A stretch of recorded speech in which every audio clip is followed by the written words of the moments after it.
this video, we're going to talk about how to play Dragon Age, the role-playing game. This is not going to be a definitive explanation of all the entirety of the mechanics, and instead I have covered areas of the game that I feel speak for the system, really, without going too intricately into it, because we've also got to take copyright into account. If I told you absolutely every element of the book, Green Ronin could quite easily get very unhappy with me. So I'm going to tell you everything that I would have liked to have known before I'd have bought it, and whether I perhaps would also recommend it to you.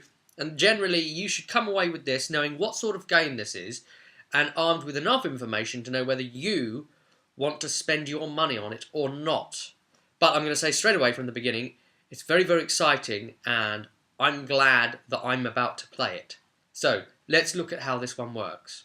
Well, it's got all of the stats that you would expect, all of the kind of attributes there for your character that make them who they are.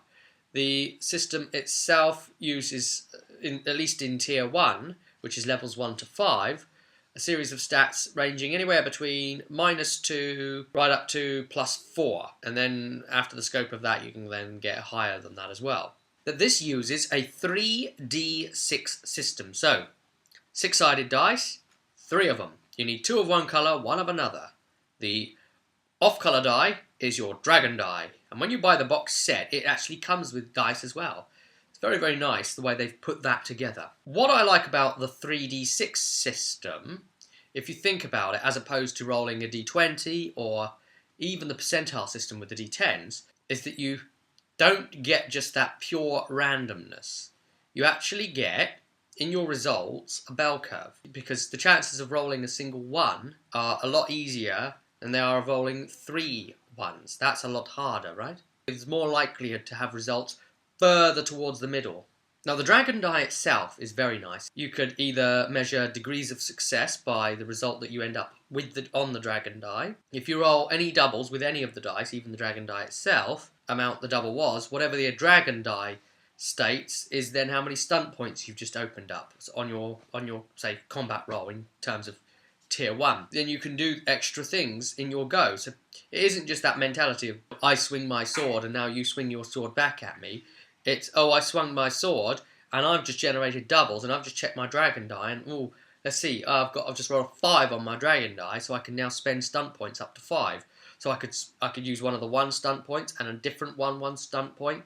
I could do a 2, or I could do a 2 and a 3, and that spent my 5, you see. Or I could just do one that's 5 and spend it outright. So you can do all these extra actions, like, you know, jostle your opponent about, or do extra damage to them. That stunt system is really rather innovative, because it really breaks up the general monotony of what combat would be and brings you something else that you can additionally do. There's a lot of things there to help you with your stunt point usage too, and a lot of the talents and the upgrades that you'll be taking for your classes. They might be allowing you to do certain stunt points that are relative to your class cheaper, for example. They are integral to the mechanics of the game, and even the NPCs will be using them. So how does all this work? Well, you roll the 3d6 generally versus a target number. Now that can either be the difficulty of the test itself, so really easy would be 9, average would be 11, and it would go right up to 9 possible, which is 21. And then you add the relevant stat to it. So, for example, if you are trying to push a wheelbarrow off of an old man who's crushed underneath it, and it's filled up with bricks or something, you're trying to, yeah, like that, you would do a strength might test, let's say 13, right? So you roll your 3d6, you check your strength, you add that to the 3d6, and then if you have the might focus, which think of it as a skill in other RPG terms, then you can also add +2 to it. Also, you can do the 3d6s as an opposed test. So it might be, you might be trying to sneak up on someone, so it would be your sneak-based focus plus your dexterity plus 3d6 versus your opponent's 3d6 perception and listening-based focus. Again, focuses are if applicable. If you don't have it, you don't get to add it. So they all add +2 to whatever. For example, they would apply even to spells. So you could have like the primal one or the spirit spell focus. so that any spells cast within that school are +2 to cast. Or you could focus on your Arcane Lance, which is your ranged auto attack. Of course, if you play the computer game, you'll know what this is about, the auto attack that mages get, as an example there, that doesn't cost any mana. Then you've got talents, which are always switched on, passive, constant effects, which is what you'd expect in talents in other RPGs. So we'd have things like the ability to wear heavy armor and get more out of it, the ability to wield shields and take full use of their defensive capabilities towards your defense and likelihood of being hit, the ability to train animals better, the ability to learn music better with actual results up there of how long it takes you to learn an instrument or how quick you can pick it up. And once again, spells are also talents, spell schools as well, so they're focuses, but they are also talents. So if you take out the talent, then you might be able to do a small conjuration type effect at novice, because that's the other thing, that the way talents work is they go novice and then journeyman, and then in set 2 they become master. But let's just worry about set 1, which is levels 1 to 5 that come in the initial box. Then on the second one, you usually get access to a new spell of that school free for taking the talent, plus a further bonus effect in that school. As you level up, you're allowed to put something into an attribute of either a primary or secondary, depending on whether it's a odd or even. As you go through it, you get to add additional talents and additional focuses too, so you can create the character you want to create. When it comes to focuses, you again have to choose focuses based on a stat that is either in your primary or your secondary. So you, out of the 8 stats, you have 3 primaries and 5 secondaries. So you can't even just only ever concentrate on just your 3 key stats either, because it forces you every off level to work on the focuses and attributes of the rest too. So make sure that you spend them wisely and spend them in a supportive manner towards the way you're going to want to play it. This isn't the kind of RPG where you get some experience after an event and then spend that experience on a few new upgrades. I'm going to buy this, I'm going to buy that now. You just play and play and play until you level.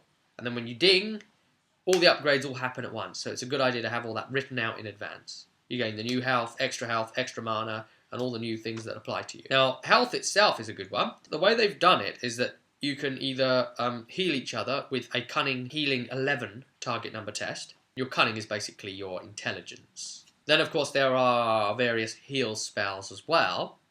But the other way you can heal up is a good night's rest, which will fully heal you up. I say heal because it's one of those things. It's not always necessarily wounds, is it? You're healing. You're sometimes just healing strain, stress, fatigue. You can also regen health by taking a breather.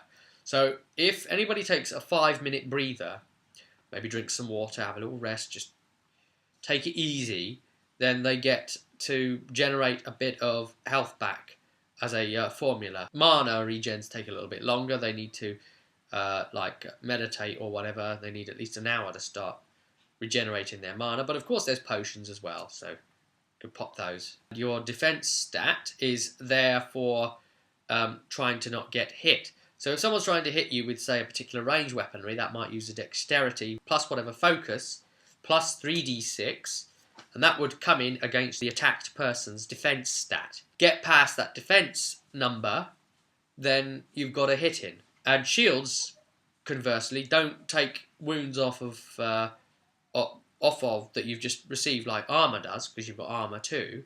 Instead, shields add to the defense stat, your likelihood of getting hit in the first place. It almost pretty much is just as easy as that.